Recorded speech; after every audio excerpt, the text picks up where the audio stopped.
Hello, welcome back. This video is about how to change your virtual background.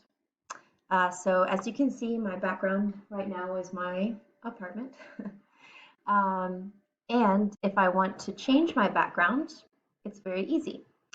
I can go down beside the video icon, click the button, the arrow, and go to choose virtual background. So let's click on that.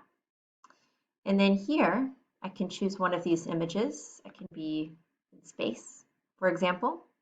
Once I've chosen it, I just click X and my background is different.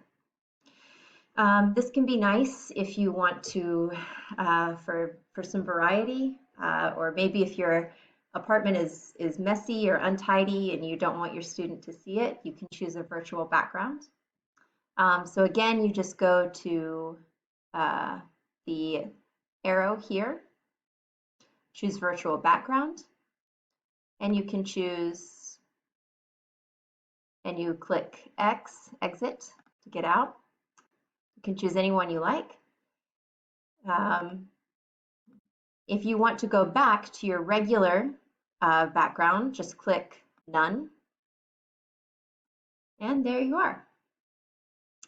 Now, Zoom only gives you a few options for backgrounds. So if you have a picture downloaded to your computer that you like, you can use that as your background. All you do is click on Add Image, and you can go to your pictures here. So I have a nice picture of a library I'd like to use.